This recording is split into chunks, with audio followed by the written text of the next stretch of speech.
Student, आज की class में ली चैटलियर प्रिंसिपल के अंतर्गत साम्य अवस्था को प्रभावित करने वाले कारक का आप अध्ययन करने जा रहे हैं। आपको बता दें कि साम्य अवस्था को प्रभावित करने वाले 6 कारक थे, जिसमें से आपने 2 का अध्ययन किया था। एक अभिकारक या प्रतिफल की सांद्रता में परिवर्तन और दूसरा आयतन में परिवर्तन का प्रभाव। आज आयतन में परिवर्तन का प्रभाव और दाब में परिवर्तन का प्रभाव और प्रेरक ताप में परिवर्तन का प्रभाव और उत्प्रेरक के उपयोग का प्रभाव और अक्रिय गैस के संयोग का प्रभाव, ये टोटल आप आज के क्लास में पहले समझने जा रहे हैं। लेकिन सबसे पहले आयतन में परिवर्तन का प्रभाव का आप अध्ययन करेंगे, ताकि आपका कॉन्सेप्ट रिफ्रेश हो जाए और आप अच्छे से समझने लगे। तो आयतन में परिवर्तन का प्रभाव ध्यान देंगे, ये किस टॉपिक से रिलेटेड है। आप यूनिट 1 और यूनिट 5 में आपने एवोगाड्रो का नियम पढ़ा है, और एवोगाड्रो का नियम कहता है समान ताप एवं दाब पर किसी गैस के दिए गए नमूने के लिए आयतन मोल की संख्या के क्या होता है। तो आयतन मोल की संख्या के समानुपाती होता है। आयतन को V से लिखा जाता है और मोल की संख्या को N से। बोर्ड पर ध्यान बनाए रखिए तो बढ़िया से समझ में आएगा। यहाँ पर आयतन का संबंध किससे है? मोल से। और बहुत सारे ऐसे स्टूडेंट हैं जो ऑफलाइन ऑनलाइन इस पढ़ाई को देख पा रहे हैं। मोल नहीं आता है आपको निकालने अभी तक, तो सीख लीजिए। किसी रिएक्शन में अभिकारक के आगे जो लिखा रहता है वो मोल को इंडिकेट करता है। अब यहाँ इसके आगे कुछ नहीं लिखा है, मतलब 1 मोल। अब इसके आगे 1 मोल मतलब 1 1 1 लिखा है। तो यहाँ पर देखिए अभिकारक का टोटल मोल हुआ 1 और प्रतिफल का टोटल मोल हुआ 1 + 1 2। तो यहाँ पर अगर आप मोल की संख्या नहीं निकालना जानते हैं तो पहले जानना जरूरी है कि मोल की संख्या कैसे निकलता है। अब मोल में परिवर्तन जिसको डेल्टा एन बोलते हैं, ये डेल्टा एन कैसे निकलता है ये भी सीख लीजिए। तो आज का क्लास हर एक शब्द आपको लगेगा कि नहीं समझ में आ रहा है। तो यहाँ पर आप प्रतिफल का मोल देख रहे हैं 1 + 1 और अभिकारक का मोल 1। तो यहाँ मोल की संख्या का अंतर प्रतिफल में से अभिकारक हटाकर 1 आ गया। फिर से सीखिए, इस अभिक्रिया के लिए सीखा जाए। यहाँ पर फिर से H2 + I2 equilibrium sign 2HI। तो यहाँ पर इस क्लास का एक एक सेकेंड पूरे जिम्मेवारी के साथ आपको समझाने का प्रयास करता है। बस आप मन लगाइए। डेल्टा एन प्रतिफल का मोल दिखाई दे रहा है कितना है। अभिकारक का मोल यहाँ कुछ नहीं है, मतलब 1 1। तो कितना हो गया 2 - 1 + 1 कितना आ गया। अभी भी नहीं समझे, लास्ट बार मौका है समझने का। मोल की संख्या और मोल की संख्या का अंतर। प्रतिफल का मोल सबको दिखाई दे रहा है। प्रतिफल किसको बोलते हैं? एरो के बाद वाले को।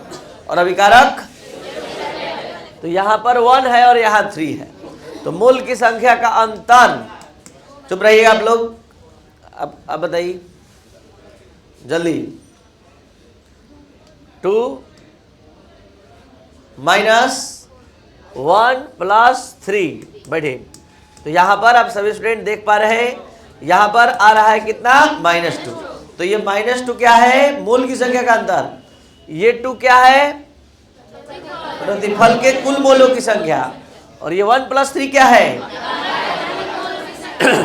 अब आप ध्यान लगाएंगे अपने कॉन्सेप्ट पर। आप पढ़ने जा रहे हैं आयतन में परिवर्तन का प्रभाव। आप पढ़ने के लिए पूरी तरह तैयार हो चुके हैं। क्या है कॉन्सेप्ट? कॉन्सेप्ट ये है कि अगर कोई अभिक्रिया साम्य अवस्था में है, ये साम्य चिन्ह इस बात का इंडिकेट कर रहा है कि ये उत्क्रमणीय अभिक्रिया है और ये साम्य अवस्था में है। तो अगर इस साम्य अवस्था में स्थित अभिक्रिया के लिए आयतन के मान में वृद्धि करेंगे तो अभिक्रिया उस ओर अग्रसर होगी जिस ओर अग्रसर होने से, या साम्य उस ओर अग्रसर होगा जिस ओर अग्रसर होने से मोल की संख्या बढ़ जाए। क्योंकि एवोगाड्रो का नियम आपको ये सिखाता है कि आयतन मोल की संख्या के समानुपाती होता है।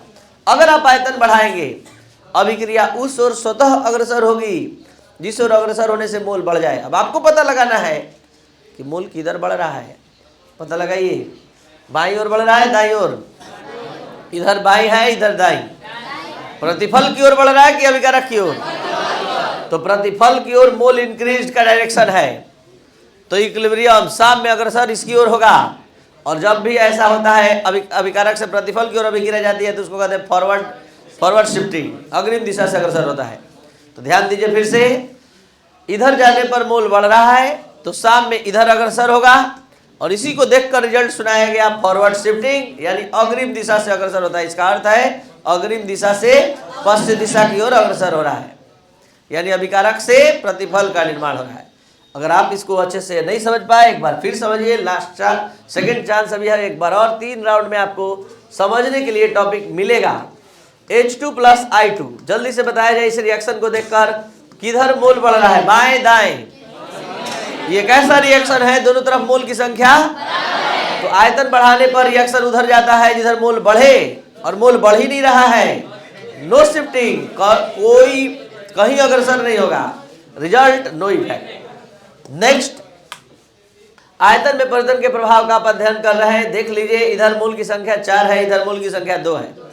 निश्चित है कि आयतन बढ़ाएंगे तो कॉन्सेप्ट कहता है कि जब साम्य अवस्था में स्थित अभिक्रिया के लिए आयतन के मान में वृद्धि करते हैं तो अभिक्रिया स्वतः साम्य अवस्था, मतलब साम्य जो है स्वतः उस ओर अग्रसर होता है जिस ओर अग्रसर होने से मोल की संख्या में वृद्धि हो जाए। तो मोल की संख्या में वृद्धि इस डायरेक्शन में हो रही है, तो मोल इंक्रीज इधर हो रहा है, तो इक्विलिब्रियम भी शिफ्ट किधर होगा, इधर ही होगा, यानी इक्विलिब्रियम शिफ्ट, इक्विलिब्रियम माने क्या होता है, साम्य अग्रसर इधर होगा, तो रिजल्ट क्या कहलाएगा, बैकवर्ड शिफ्टिंग, मतलब पश्चिम दिशा से प्रतिफल से। तो ये है आपका कॉन्सेप्ट आयतन में परिवर्तन का प्रभाव जो समाप्त हुआ। अगर आप आयतन में परिवर्तन का प्रभाव अच्छे से समझे तो आपको दाब में परिवर्तन का प्रभाव अध्ययन करने में बहुत मजा आएगा, अच्छे से समझ में आएगा, कुछ रटना ही नहीं है, हर कुछ समझना है। अब एक बार ध्यान लगाइए, दाब में परिवर्तन का प्रभाव, अब आप पढ़ने जा रहे हैं दाब में परिवर्तन का प्रभाव। ध्यान से आप सभी स्टूडेंट समझने का प्रयास करेंगे। दाब में परिवर्तन का प्रभाव का जो कॉन्सेप्ट है ये कहाँ से आया ये भी हम बताने जा रहे हैं। अगर आप अच्छे से पीछे का सारा पढ़ाई कंप्लीट किए हैं तो आपको ये बात पूरा समझ में आएगा। जल्दी से बताइए, बॉयल के नियम के अनुसार नियत ताप पर दाब आयतन के क्या होता है, व्युत्क्रमानुपाती होता है, व्युत्क्रमानुपाती होता है। ये बात कैसे याद रखेंगे आप सभी स्टूडेंट, बिना मेहनत के, बिना याद रखे। आप लोग को याद होगा जब हम बॉयल्स का नियम पढ़ाए थे तो इस तरह से सिलेंडर बनाए थे, एक पिस्टन बनाए थे और बताए थे कि पिस्टन पर दाब डालिएगा तो पिस्टन नीचे जाएगा, तो दाब बढ़ाने से आयतन घटता है, लेकिन शर्त है कि ताप क्या होना चाहिए, जब ताप नियत रखेगा तभी काम होगा। अगर ताप घटेगा बढ़ेगा तो नीचे से अगर गर्म होने लगेगा तो गैस फैलेगा और पिस्टन पर धक्का देकर ऊपर चला जाएगा। तो ताप नियत होना चाहिए, तब दाब बढ़ाइएगा, पिस्टन नीचे जाएगा, पिस्टन नीचे जाएगा तो आयतन का मान कम होगा। तो दाब जब जब बढ़ता है तो आयतन, तो ये कौन सिखाया, बॉयल का नियम। तो जरा ध्यान दीजिएगा, दो कॉन्सेप्ट हम आपको सुनाने जा रहे हैं और दोनों कॉन्सेप्ट से कॉम्बिनेशन से, दोनों कॉन्सेप्ट को एक में मिलाकर एक तीसरा कॉन्सेप्ट निकलेगा जिससे ये समझ में आएगा। अभी पहला कॉन्सेप्ट कि दाब बढ़ाने से आयतन घटता है, यानी कि दाब आयतन के व्युत्क्रमानुपाती होता है, और दूसरा कॉन्सेप्ट, ये पहला कॉन्सेप्ट था, दूसरा कॉन्सेप्ट आयतन मोल की संख्या के समानुपाती होता है, जो अभी तुरंत पढ़े, एवोगाड्रो का नियम। अब जब ध्यान से सुनिएगा दोनों को एक साथ, दाब बढ़ाने पर आयतन घटता है, दाब बढ़ाने पर आयतन घटता है, और एवोगाड्रो के नियम के अनुसार आयतन मोल की संख्या के समानुपाती होता है। आयतन बढ़ेगा तो मोल की संख्या भी, और आयतन घटेगा तो जरा ध्यान दीजिए, जब दाब बढ़ाइएगा तो आयतन घटेगा, और आयतन घटेगा तो मोल की संख्या भी क्या होगी, घटेगी। अब डायरेक्ट दाब का मोल से संबंध बैठाना है आपको, बीच में आयतन को नहीं लाना है। तो बीच में आयतन को नहीं लाना है तो जब जब दाब बढ़ाइएगा तो आयतन घटेगा, और आयतन घटेगा तो मोल की संख्या भी।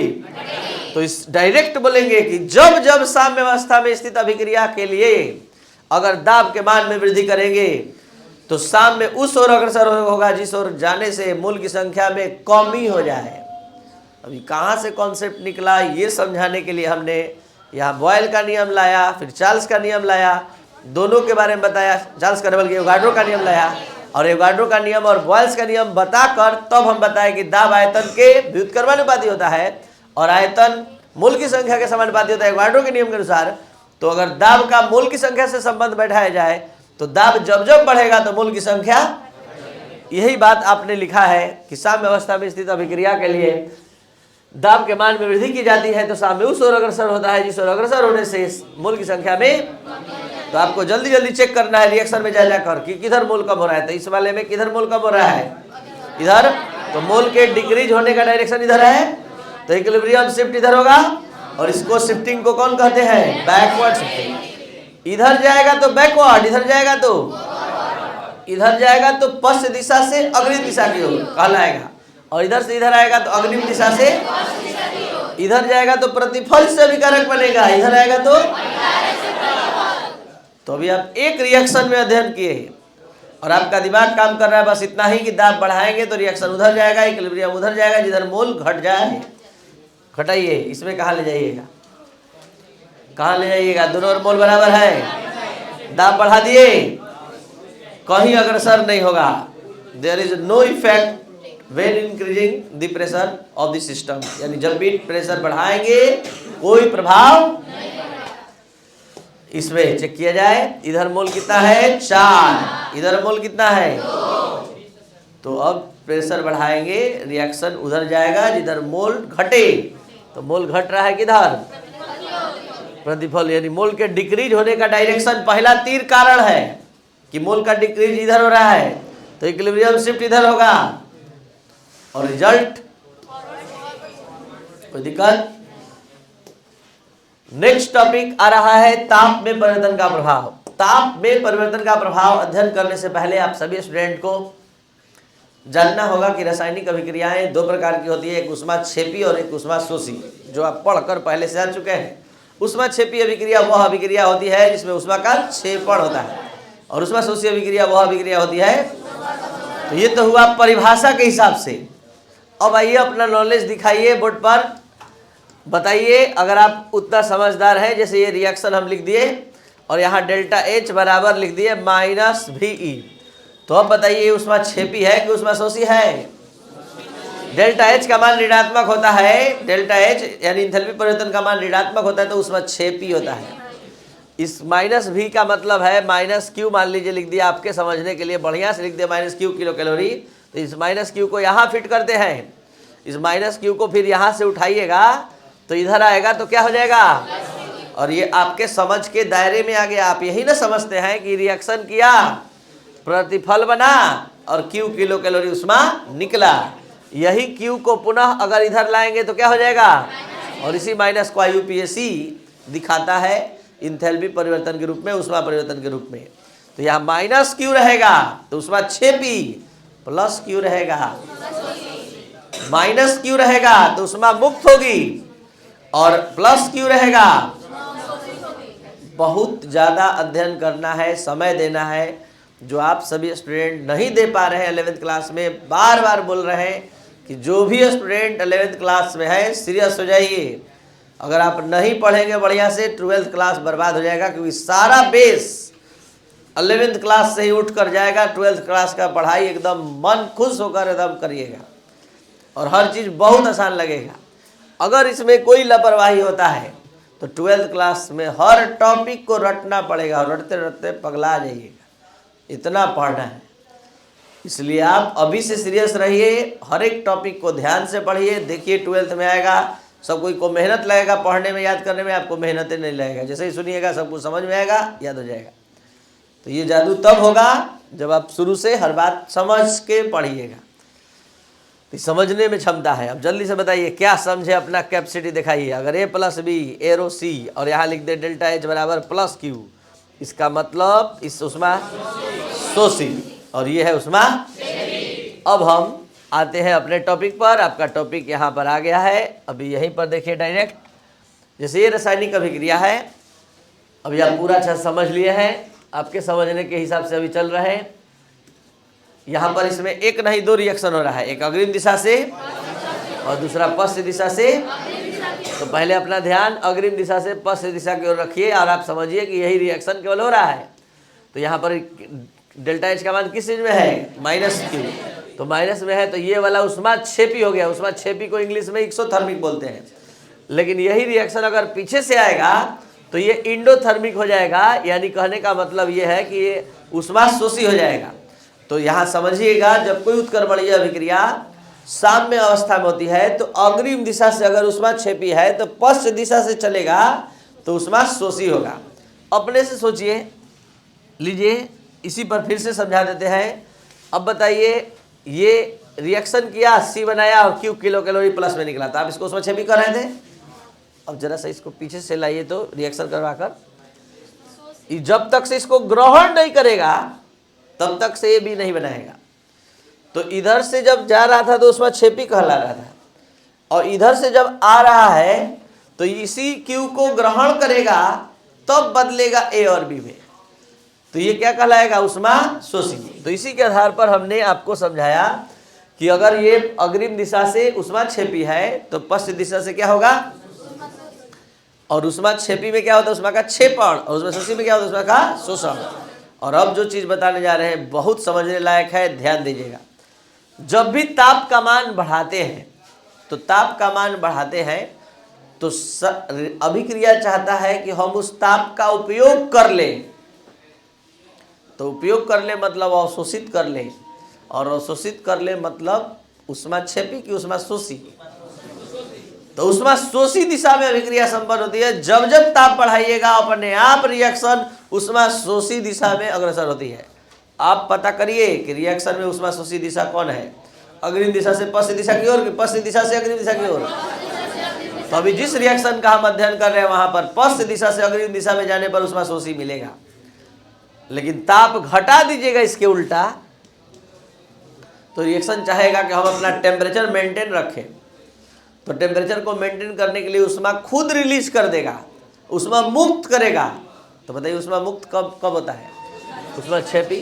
तो अग्रिम दिशा से पश्चिम दिशा की ओर जाएगा।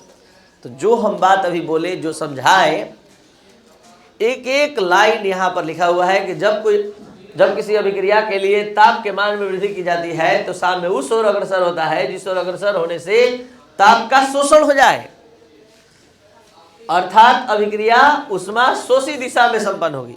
तो याद रखिएगा, ताप के मान में वृद्धि करते हैं तो अभिक्रिया उष्मा शोषी दिशा में संपन्न होती है। तो जब ये वाला याद रहेगा तो इसका उल्टा कर दीजिए। ताप के मान में कमी की जाती है तो अभिक्रिया उष्मा क्षेपी दिशा में अग्रसर। तो यही मेन कॉन्सेप्ट है। इसको समझाने के लिए इतना मेहनत करना पड़ा, इतना बताना पड़ा अलग से, तब आप समझने के लायक हुए। तो ये था आपका ताप में परिवर्तन का प्रभाव। अब हम बात करते हैं आपके सामने उत्प्रेरक के उपयोग का प्रभाव। उत्प्रेरक के उपयोग का प्रभाव। उत्प्रेरक वह रासायनिक पदार्थ होता है जो अभिक्रिया के दर को बढ़ा भी सकता है, घटा भी सकता है। यानी वह रासायनिक पदार्थ जो अभिक्रिया के दर को बढ़ाने और घटाने की क्षमता रखता है उत्प्रेरक कहलाता है। जैसे कुछ स्टूडेंट नहीं समझ पा रहे हैं उत्प्रेरक के बारे में, तो यहाँ पर अच्छे से आप समझेंगे, ध्यान दीजिए। जैसे ये रिएक्शन है N2 + 3H2, ये रिएक्शन हो रहा है 2 से 3 घंटे में शाम में स्थापित हुआ। और इसी रिएक्शन में हम थोड़ा सा लोहा का चूर्ण उत्प्रेरक के रूप में उपयोग कर लिए, उत्प्रेरक के रूप में यूज कर लिए। तो पता चला कि आधे घंटे में ही शाम में स्थापित हो गया। तो ऐसा कौन सा चमत्कार हो गया, ये क्या कर दिया आखिर, तो सुन लीजिए। जैसे ही उत्प्रेरक का उपयोग करते हैं ये अभिकारक से प्रतिफल और प्रतिफल से अभिकारक बनने के स्पीड को ही बढ़ा देता है। तो स्पीड को बूस्टअप करता है उत्प्रेरक। तो उत्प्रेरक वह रासायनिक पदार्थ है जो अभिक्रिया के दर को बढ़ाने या घटाने की क्षमता रखता है, उत्प्रेरक कहलाता है। लेकिन स्वयं अंत तक अगर 50 ग्राम हम उत्प्रेरक लिए हैं तो अंत तक 50 ग्राम ही रहेगा, 1 ग्राम भी 0.1 ग्राम भी कम नहीं होगा। वो जैसे जो कहते हुए रहेगा, लेकिन इसके उपस्थिति मात्र से रिएक्शन काफ़ी स्पीड होता है, स्पीड में संपन्न होगा। तो उत्प्रेरक करता क्या है, उत्प्रेरक साम्य अवस्था को प्रभावित नहीं करता है, बस साम्य स्थापित होने में लगे हुए समय को कम कर देता है। 2018 में आया हुआ क्वेश्चन है कि उत्प्रेरक के उपयोग का क्या प्रभाव पड़ता है साम्य, भी बोर्ड एग्जाम में 12th में। तो एक लाइन में है, हमारे नोट्स में उस समय से ही अवेलेबल है, शुरू से ही। और ये यही आंसर है इसका, साम्य स्थापित होने में लगे हुए समय में क्या करता है, कमी, क्योंकि स्पीड ही बढ़ा देता है। उत्प्रेरक का उपयोग करने से अभिकारक या प्रतिफल की सांद्रता में कोई परिवर्तन नहीं होता है, इसलिए साम्य अवस्था का उत्प्रेरक के उपयोग का कोई प्रभाव नहीं पड़ता है। लास्ट, अक्रिय गैस के संयोग का प्रभाव। यह अक्रिय गैस के संयोग का प्रभाव का अध्ययन हम लोग नियत दाब और नियत आयतन पर करते हैं। अगर नियत दाब पर अध्ययन कर रहे हैं तो जब जब नियत दाब पर अक्रिय गैस का संयोग करवाएंगे तो आयतन के मान में वृद्धि हो जाती है। और आप लोग को अच्छे से पता हो चुका है कि जब जब आयतन बढ़ेगा तो मोल की संख्या क्या हो जाएगी, फिर से नियत दाब पर मान लीजिए कोई रिएक्शन हो रहा है, कोई रिएक्शन मान लीजिए अमोनिया का ही हो रहा है N2 + 3H2 2NH3, और यहाँ आप अक्रिय गैस का संयोग करवा दिए और नियत दाब पर, दाब बढ़ रहा घट रहा नहीं, तो कॉन्सेप्ट कहता है कि नियत दाब पर अक्रिय गैस का अगर संयोग करवाएगा किसी रिएक्शन के दौरान तो आयतन के मान में वृद्धि होगी, और जब जब आयतन में वृद्धि होगी आपको अच्छे से पता है, और फिर यह भी पता है कि जब मोल की संख्या में वृद्धि होगी तब क्रिया यह साम में उस ओर अग्रसर होगा जिधर जाने से मोल बढ़ जाएगा। फिर से अक्रिय गैस का संयोग करेंगे नियत दाब पर तो आयतन में वृद्धि होगा, आयतन में वृद्धि होगा तो मोल की संख्या में वृद्धि होगी, तो रिएक्शन उस ओर जाएगा जिधर जाने से मोल बढ़ जाए। अगर आप सही आज का क्लास अच्छे से समझे तो जल्दी जल्दी बताइए इस रिएक्शन में मोल किधर ज्यादा है, बाएं तरफ कि दाएं तरफ? तो रिएक्शन मोल इंक्रीज होने का डायरेक्शन इधर है, इक्विलिब्रियम शिफ्ट इधर होगा, तो फॉरवर्ड शिफ्टिंग रिजल्ट। जल्दी बताया जाए, H2 + I2 equilibrium sign 2HI। यहाँ पर हम इनर्ट गैस साम्य अवस्था में अक्रिय गैस का संयोग करवा रहे हैं यहाँ पर, तो बताइए क्या होगा? इधर मोल 2, इधर भी मोल 2, क्या प्रभाव होगा?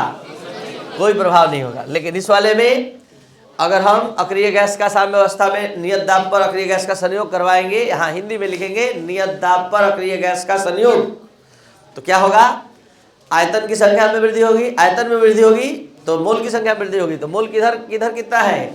इधर 4 है और इधर, तो मोल इंक्रीज होने का डायरेक्शन इधर है, इक्विलिब्रियम शिफ्ट इधर होगा, तो साम में इधर ही अग्रसर होगा, तो रिजल्ट क्या हो गया?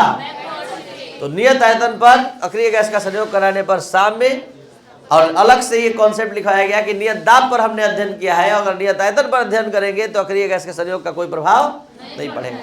तो ये था आपका आज का क्लास लीच एट क्लियर प्रिंसिपल के लिए, जो 2 पार्ट में हमने संपन्न किया। जो भी स्टडीज चैनल पर नए हैं जरूर शेयर, सब्सक्राइब और लाइक करें। Thank you.